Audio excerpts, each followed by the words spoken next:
Hello. So today I got up and did some housework for about an hour, hour and a half, and got myself cleaned up a little bit. Took some trash out. Then I took a walk down to the gun store, the Madison Armory, which is open. I guess they're an essential business, whatever that means. Did some trading with them. Bought an item from. I didn't buy a gun, but just bought something that went along with a gun I have. Then I walked down to Costa Vida and I ordered through the window, through the door. They didn't, you can't go sit down or you can't go up to the counter, but you can order from the window. And the people there in both of the places, both the Madison Armory and the Costa Vida, took the precautions. The hand sanitizer. I believe they sanitized the money that they took from me and then gave back to me. Um, the Madison Armory has a 5-person rule where you can only have 5 people in there at a time, and you have to sanitize. And if you're coughing or sneezing or whatever, you need to, you can't, you shouldn't be going in there regardless. And I agree with all that. I have no problem with that. Um, and I ate my, and I then I got a ride from a friend who saw me walking down the street. This friend does have an uh, compromised immune system, but I had recently, washed myself, washed my hands, sanitized, and I made sure this friend was very sure that they were okay with me riding in the car before I got in because I didn't want to infect them. They said that they had already been given rides and to other friends that have been working and been out. They said they don't feel like they're in any danger, but I triple checked, made sure. I opened the window. I kept my hands to myself. I didn't touch anything in the car other than the door on the outside. I was very careful about that, and uh, it was a questionable decision on my part. I understand that, but this person was of sound mind. They knew the risks. They chose to take that risk to help me out, even though they didn't have to. Um, so, and I'm home now, and I've just eaten my dinner, my lunch, whatever you want to call it, and I'm waiting for someone to come and bring me something. So I'm just going to share some thoughts. I'm not gonna. This isn't going to be an argument. I'm probably not going to even turn on comments for this video. I might, but I'm just going to share some thoughts. Um, there's some things I've said on Facebook that, for whatever reason, people don't seem to believe has any merit whatsoever. But I'm just going to flesh it out so that you can see where I'm coming from. Even if you disagree with me wholeheartedly, at least you'll understand it. Part of the problem on Facebook and places like that, Twitter and whatever, is you're not really seeing the expression on a person's face. You're not hearing the tone of their voice. And when you read something that somebody wrote, a lot of times you're reading into what they're saying rather than reading what they're saying. So a lot of times you go into it with this kind of an attitude like you got your hands like this, like I'm not going to listen to what he's got to say. I'm just going to tell you what I think. And it's easy to do that when somebody's writing, but when they're talking, it's a little harder to do. So I'm just going to share some thoughts with you. Um, society, any society, any civilization, society, whatever you want to call it, uh, has to have commerce. It has to have industry. It has to have running water. It has to have sewage. It has to have trash disposal. It has to have delivery and production of food, like farming, ranching. Uh, Slaughterhouses have to be open, things like that, in order for meat to be prepared. Society has to have all these things in place, and they have to be running in place to make it. Okay, now it's true.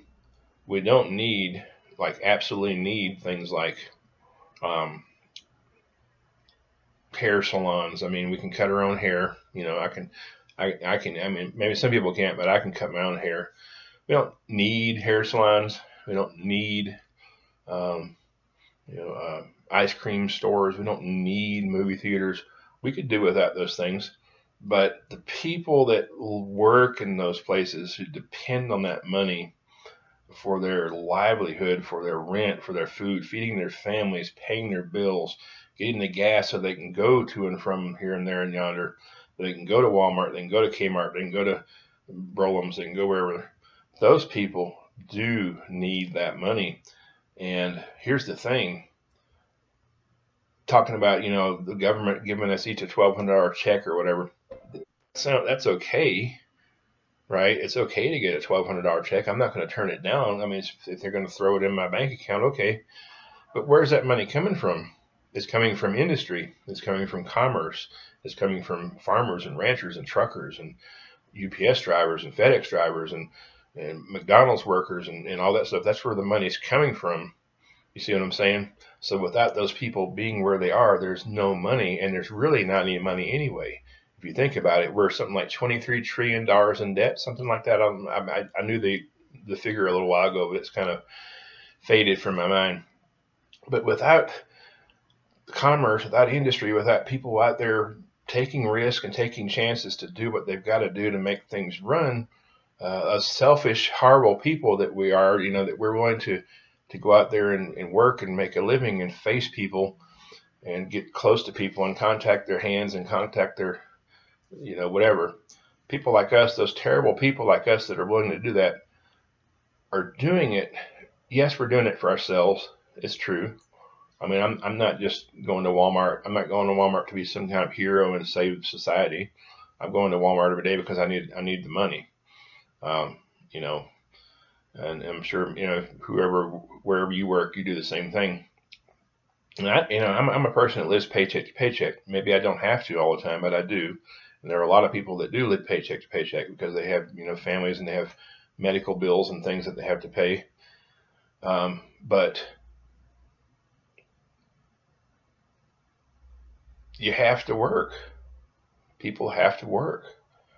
People have to get up. They have to go. They have to make things. They have to make clothes. They have to ship things. They have to make food. They have to put green beans in cans, and they have to package up meat, and they have to drive the trucks, and they have to deliver things, and they have to people need to go to their restaurants so that they can cook the food and make the money that they can pay the bills to their family and all this kind of stuff.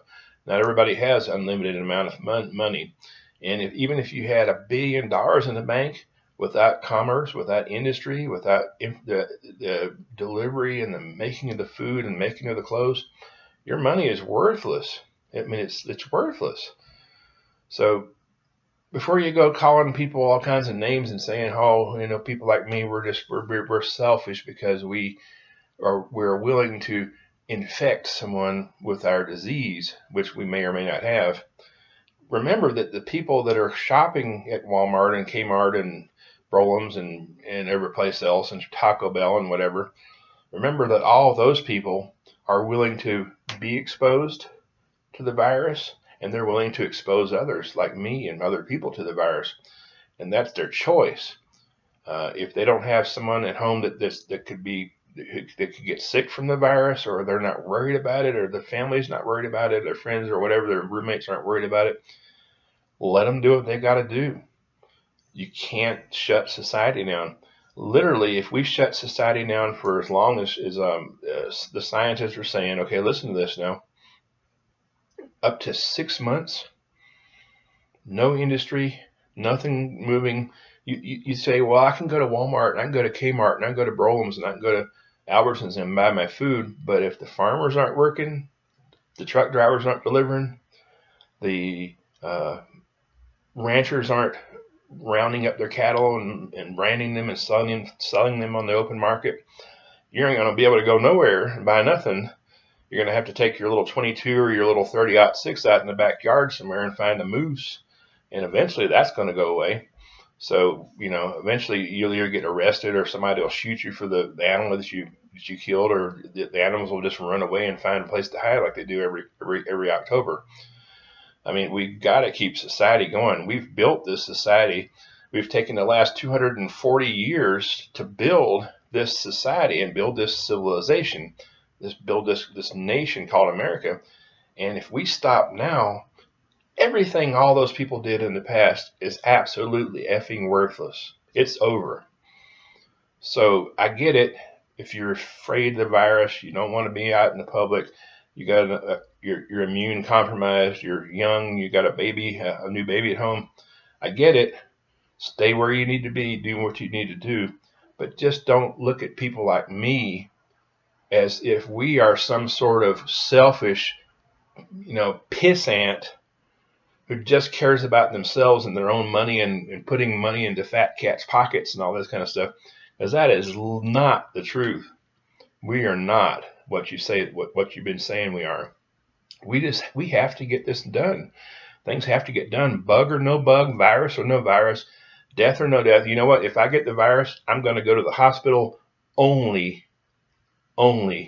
if I absolutely have to. And there are a lot of other people that are doing the same thing. They're self-medicating. I know a dozen people across the United States that have gotten this virus and they self-medicated. They never went to the doctor. So you're talking about when you're saying, oh, well, we're going to overrun the hospitals. The only people that have to go to the hospitals are the people who are on death's doorstep. And that's only like 2% of the people. So the rest of us can self-medicate. We can stay at home. We can drink your chai tea, your kai tea, or whatever you call that stuff. We can smell. We can breathe in steam. We can take hot showers. We can take over-the-counter medicine. We can take NyQuil. We can take vitamin C. Whatever we got to do. Use our inhalers.